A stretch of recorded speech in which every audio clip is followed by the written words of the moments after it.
ಇನ್ನು ಪ್ರಧಾನಿ ನರೇಂದ್ರ ಮೋದಿ ಅವರು ಉಳಿತಾಯದ ಕರೆ ಕೊಟ್ಟರು. ಹಲವು ರಾಜ್ಯದ ಸಿಎಂಗಳು ಅದನ್ನು ಅನುಕರಣೆ ಮಾಡೋದಕ್ಕೂ ಕೂಡ ಮುಂದಾದರು. ಈಗ ಇದೇ ವಿಚಾರವನ್ನು ಇಟ್ಕೊಂಡು ಗ್ರಾಮೀಣಾಭಿವೃದ್ಧಿ ಸಚಿವ ಪ್ರಿಯಾಂಕ್ ಖರ್ಗೆ ಅವರು ಟೀಕೆಯನ್ನು ಮಾಡಿದ್ದಾರೆ. ಇದೆಲ್ಲ ಅವರ ಬರೀ ನಾಟಕ ಅಂಥೇಳಿ ಸಚಿವ ಪ್ರಿಯಾಂಕ್ ಖರ್ಗೆ ಅವರು ತಿರುಗೇಟನ್ನು ಕೊಟ್ಟಿದ್ದಾರೆ. ದಿನನಿತ್ಯವೂ ಕೂಡ ಮೆಟ್ರೋ ಹತ್ತಿದ್ರೆ ನಾವು ಅದನ್ನು ಒಪ್ಕೊಳ್ತೀವಿ, ಸುಮ್ಮನೆ ಇದೆಲ್ಲ ಒಂದು ದಿನದ ನಾಟಕ ಅಷ್ಟೇ ಅಂಥೇಳಿ ಕುಹಕವಾಡಿದ್ದಾರೆ. ಒಬ್ಬ ಮಂತ್ರಿ ಮೆಟ್ರೋ ಹತ್ತೋದು, ಮತ್ತೊಬ್ಬರು ಬೈಕನ್ನು ಹತ್ತೋದು, ಪ್ರತಿದಿನ BMTC ಬಸ್ಸನ್ನು ಹತ್ತಲಿ, ಓಡಾಡಲಿ, ಶಕ್ತಿ ಯೋಜನೆಯ ಉಪಯೋಗವನ್ನು ಪಡೆದುಕೊಳ್ಳಿ ಅಂಥೇಳಿ ಗ್ರಾಮೀಣಾಭಿವೃದ್ಧಿ ಸಚಿವರಾದಂತಹ ಪ್ರಿಯಾಂಕ್ ಖರ್ಗೆ ಅವರು ಈ BJP ನಾಯಕರ ನಡೆಯ ವಿರುದ್ಧ ಮಾತನಾಡಿದ್ದು ಹೀಗೆ. ನೋಡಿ, ಎಲ್ಲಾನು ನಾಟಕ ಅವ್ರದ್ದು. 2 ದಿನ 1 ದಿನ ಮಾಡಿದ್ದಾರೆ. ಇವತ್ತು ಹೋಗಿ ನೋಡ್ಕೊಂಡು ಬನ್ನಿ.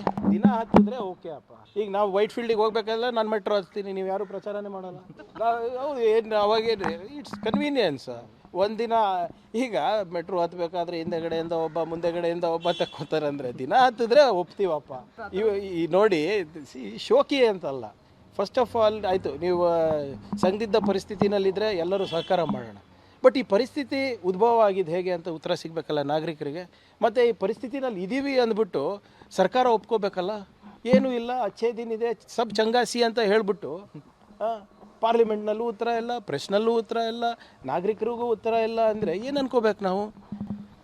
ಎಲ್ಲ ಕಡೆ ಸಮಸ್ಯೆ ಇದ್ದರೆ ಒಪ್ಕೊಳಕ್ಕೇನು ನಿಮಗೆ? ಒಪ್ಕೊಂಡ್ಬಿಟ್ಟು ಅದಕ್ಕೆ ಪರಿಹಾರ ಕಂಡುಕೊಡೋಕ್ಕೇನಿದೆ ನಿಮಗೆ? ಸುಮ್ಮನೆ ಇದು ಸೈಕಲ್ ಹತ್ತೋದು ಒಬ್ಬ ಮಂತ್ರಿ, ಇನ್ನೊಬ್ಬ ಮಂತ್ರಿ ಬೆನ್ಗಾವಲು ಬಿಡೋದು, ಇನ್ನೊಬ್ಬ ಮಂತ್ರಿ ಇನ್ನೊಬ್ಬರ ನಾಯಕರು ಮೆಟ್ರೋ ಹತ್ತೋದು. ದಿನ ಹತ್ತಿರಿ, ದಿನ ಕನ್ಸಿಸ್ಟೆನ್ಸಿ ಇದ್ದರೆ ನಾವು ಒಪ್ತೀವಿ.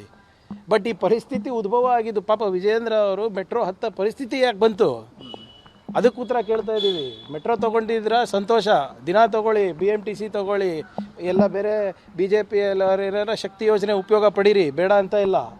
ಆದರೆ ಈ ಪರಿಸ್ಥಿತಿಗೆ ಬಂದಿದ್ದು ಯಾಕೆ?